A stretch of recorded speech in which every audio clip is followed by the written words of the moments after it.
Hello, everybody, and welcome to yet another fantastic developer interview with me, the Purple Sharpie. I'm here today with the creative director, Davionne, for the brand new narrative-based RPG game, She Dreams Elsewhere. How are you doing today, Davionne? I'm doing great. How about you? I'm fantastic! Thank you so much for asking. But we're not here to talk about me or how I'm feeling. We're here to talk about this brand new project you have. Can you tell me a little bit more about it? Yeah, sure. So, She Dreams Elsewhere is a surreal adventure RPG about dreams, nightmares, mental health, and a bunch of other fun nonsense. You play as Thalia and you're in a coma, and you got to figure out how you got in a coma, find a way to wake up, confront your own inner nightmares, and just have this horrible, trippy experience the entire way. Ooh, I love that. I believe we also have a trailer here. Why don't we go ahead and showcase that? Let's do it. Welcome to Palm Mall. We're proud to welcome you to your home away from home. Grab some friends and head down to Waterson's, where you can shop till you drop with the best deals in town. Visit the world-famous Paradise Cinema, featuring wall-to-wall screens and unparalleled sound, and have a blast with the whole family at Luna Dreamland, featuring our newest, most wildest attraction, the Hall of Mirrors. Our courteous staff is here to serve you at all times. After all, only the best for our guests. So much variety, so much style. What are you waiting for? We can't wait for you to come visit us. Palm Mall, a place to relax, a place to explore, a place to dream.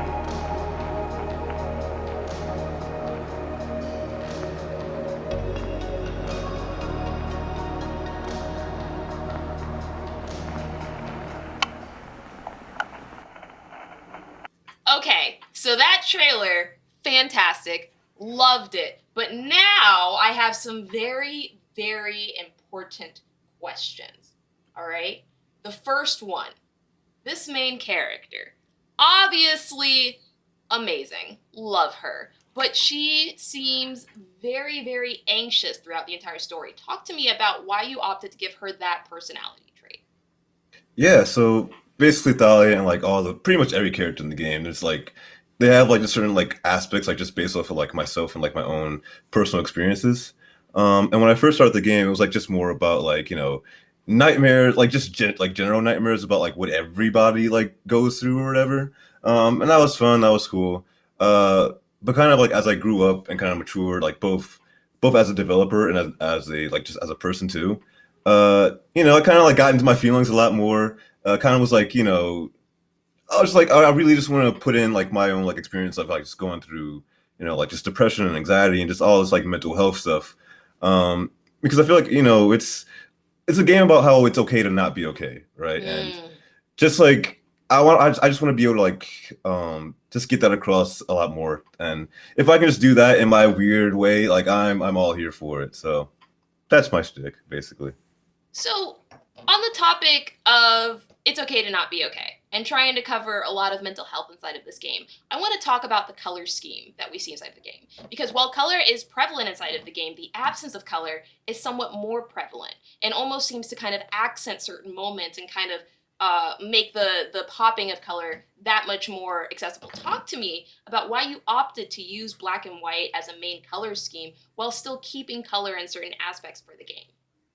Fun fact, I didn't. It was a complete accident at first. What? Yeah, so I started making this game about 5 years ago, which is, oh my god, it's been 5 years. But back then it was like, a lot more in color, like much more like an Earthbound or like Mother type of art style. Mm-hmm. And then one day I was like making like some like anime graphic, I pressed the wrong button and like made the entire thing black and white. And I was like, that's really wrong, but also it's kind of dope. Let's kind of play with that a little bit more.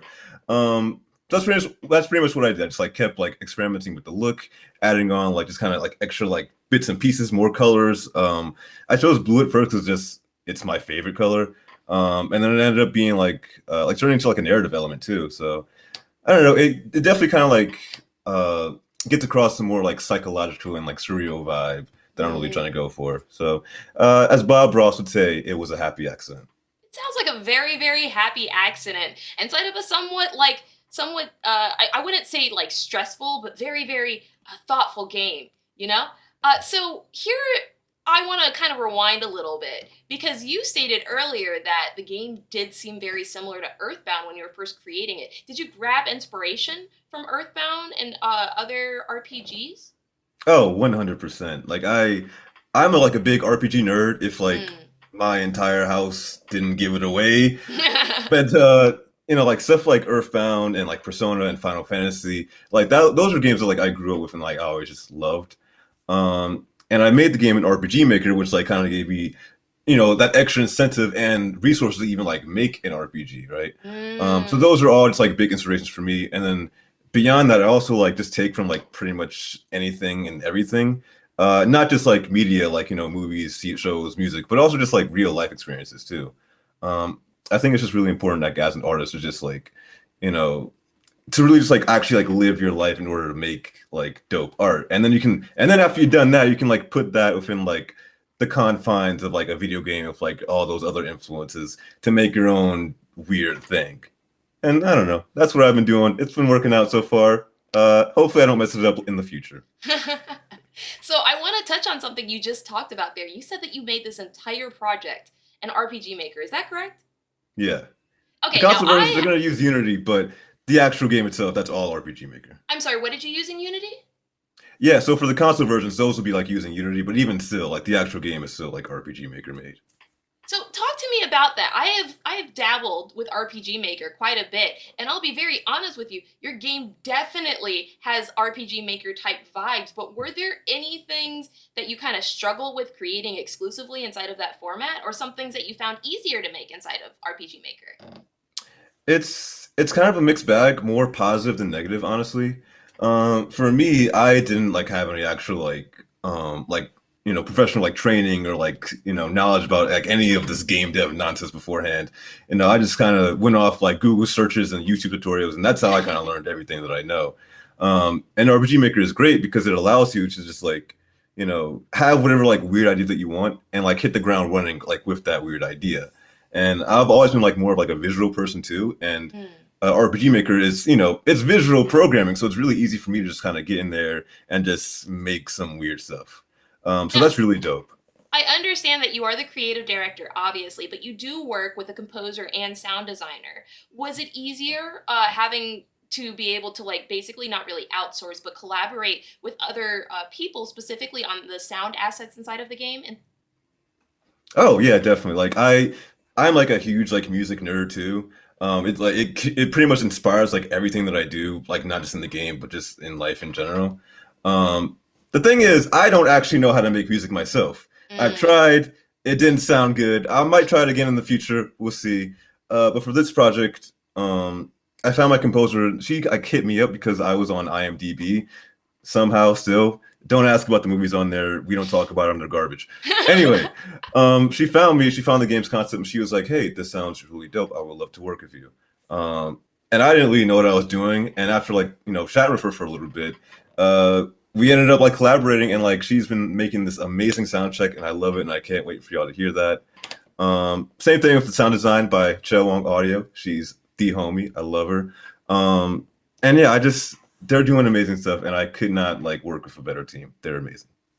so talk to me a little bit more about this because, like you said, you've been working on this project for 5 years.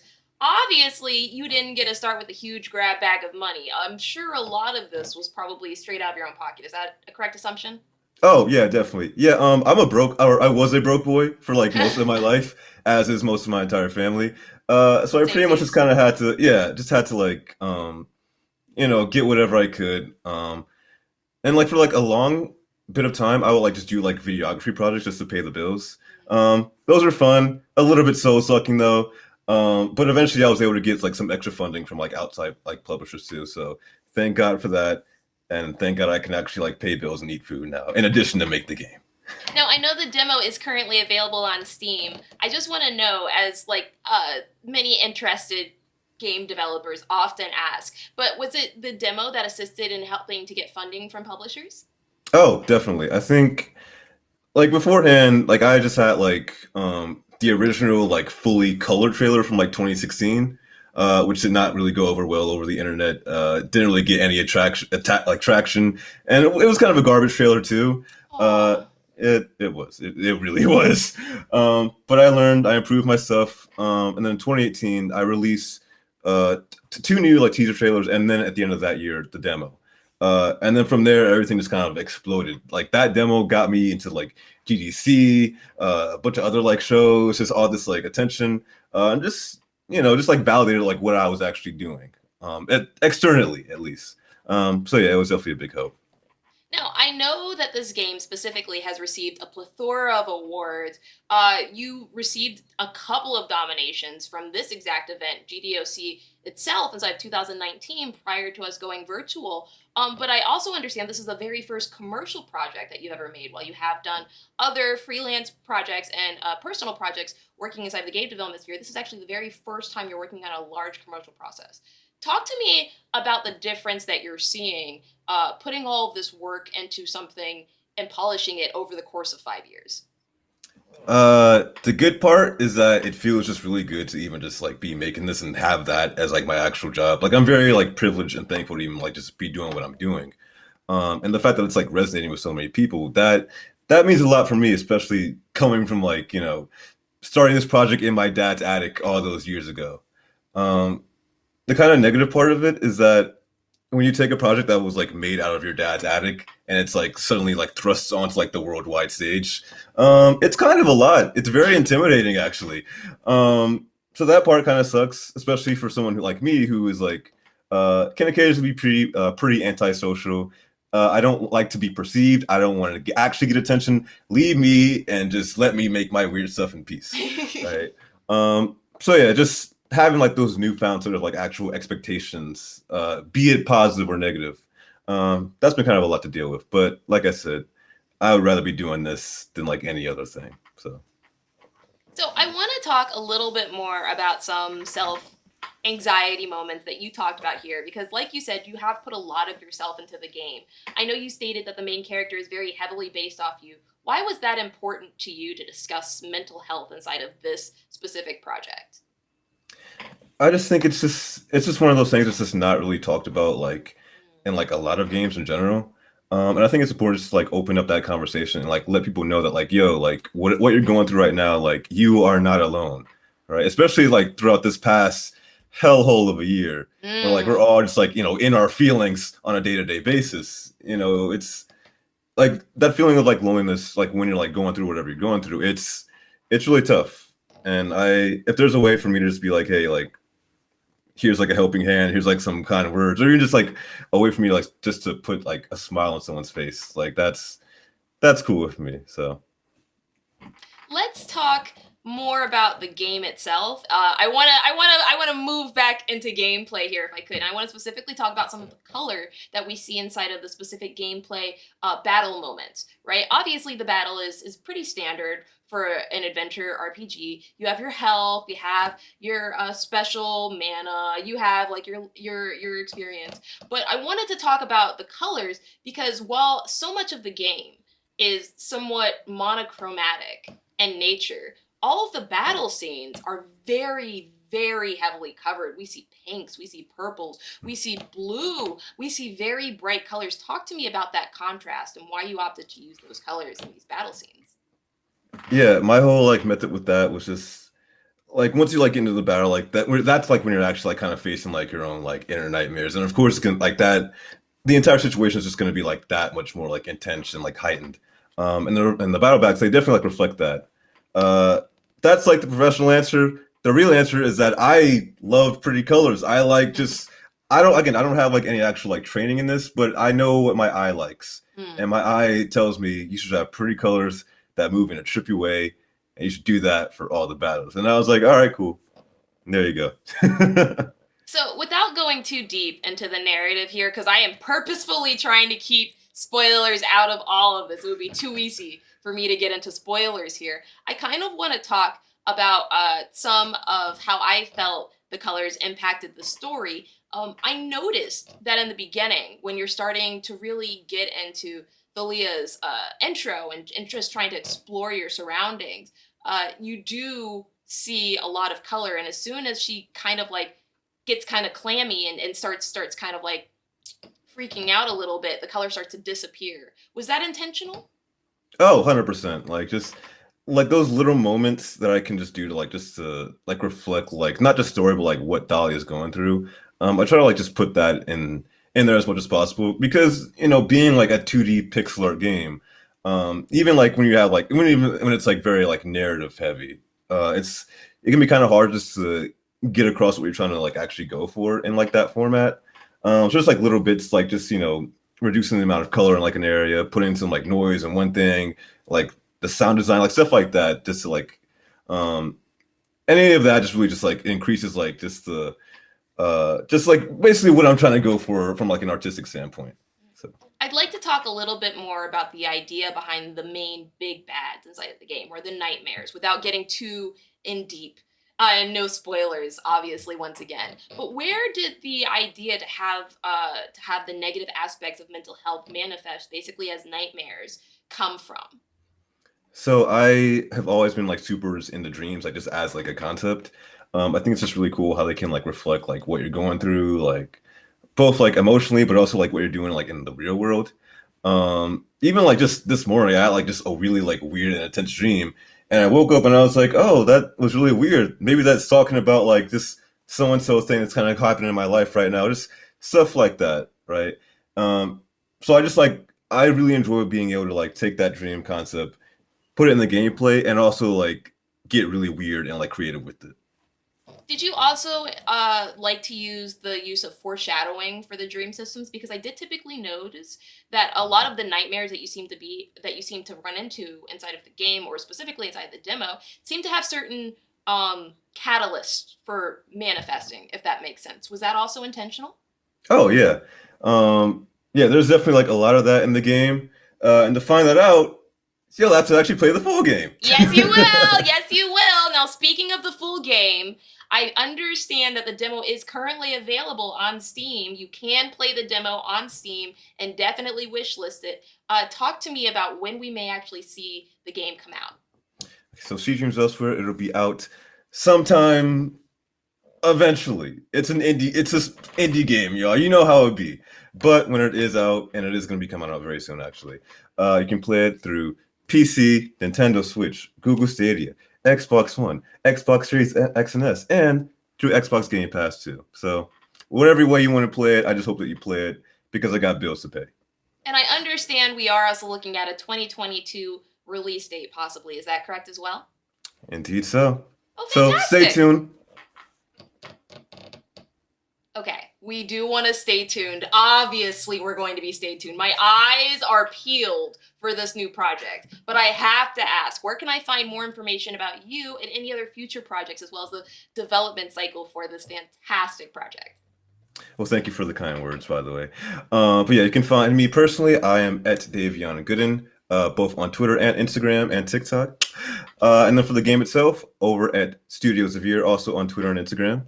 And also our website too, studioxavier.com, that has not just updates and info about the game, but also there's like the whole like dev blog, which I update every once in a while. So, keep in touch. I make cool stuff every once in a while, sometimes. I would say more frequently than not. I mean, I had a good time playing this demo. I think you're being a little bit facetious there. More times than not. How about every time? Let's try that. I'm just trying my best at the end of the day. Thank you so much for your time today, Davionne. Thank you, and thank you to all the organizers too. Y'all are absolutely amazing. Oh man, okay. You know what? I have to say, really quick, thank you, viewer, for tuning in and watching yet another fantastic development interview, this Game Devs of Color. And always, thank you so much to all of our organizers for making this possible. Don't go anywhere. Stay tuned. We have even more planned this Game Devs of Color Expo 2021.